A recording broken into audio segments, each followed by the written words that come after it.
madaxda qaranka ay nagala joogaan golaha wasiirada ka soo jeeda gobolka Awdal labada gole baarlamaanka mas'uuliyiinta ka soo jeeda gobolka Awdal salaadiinta sharafta badan nagula sugan goobta saraakiisha haweenka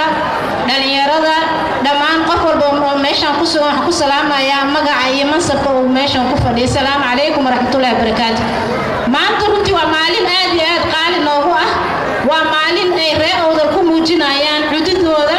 ay ku muujinayaan midnimadooda iyagoo garab istaagaya shacabkooda reer Awdal waxaana ka soo baxaya maanta madashan ah kacdoonka dadka reer Awdal ee difaaca badeena waxaan leenahay shacabka Soomaaliyeed meel walba ay joogaan badeenu maaha waana ka muuqataa reer Awdal sida diyaarka ugu yihiin idinkana shacabka Soomaaliyeed waxaan idinka codsanaynaa inaad garab istaagtaan shacabka reer Awdal badana la difaaco sida ogtiin gobolka Awdal dekadaha ay rajeynayso maanta Itoobiya ay ka mid tahay inay saylac dekad ka hesho ama lughayo ka hesho waa waxaan dhacaynin ma dhacayso shacabka reer Awdal way diideen anagoo ku garab taagan oo siyaasiyiintooda ah shacabka reer Awdal marna ma ogolaan doonaan hadday gudaha joogaan iyo hadday dibadda joogaan iyo hadday Muqdisho ku sugan yihiin ma ogolaan doonaan in badooda si sahlan lagu qaato waxa kale oo halkan ka soo baxaya baaq isagana ah inay taageerayaan baaqii ka soo baxay odayaashii dhaqanka shirkii ku soo gabagaboobay gobolka Awdal ee lagu heshiiyay ee ku midoobeen labada reerood ee Awdal wada dega iyo Salal iyo Gabiley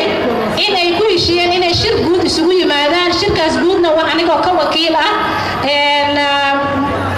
baarlamaanka labadiisa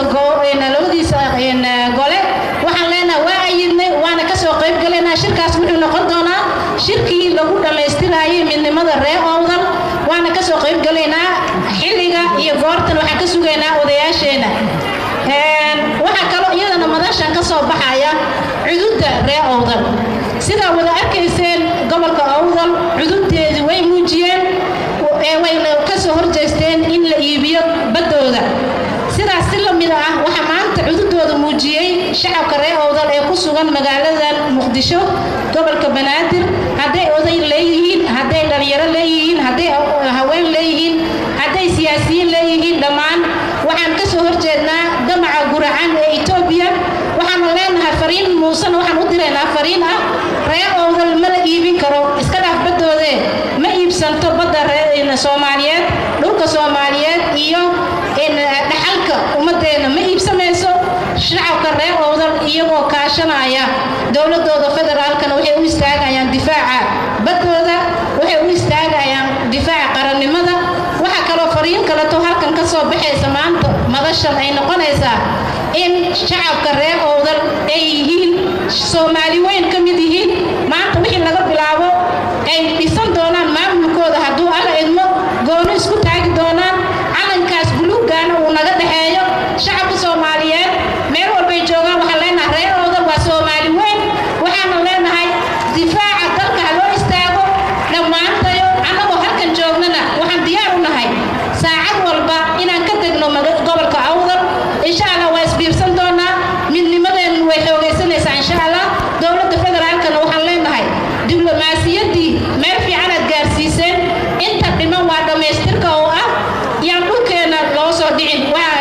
waxaan halku dhig ka dhiganayaa heestii nimcaan hilaac sidaad baxayaan arkaa midnimo sala looga kacay Awdal oo sugan baan arkaa waa mahadsantii dhammaantii salaamu calaykum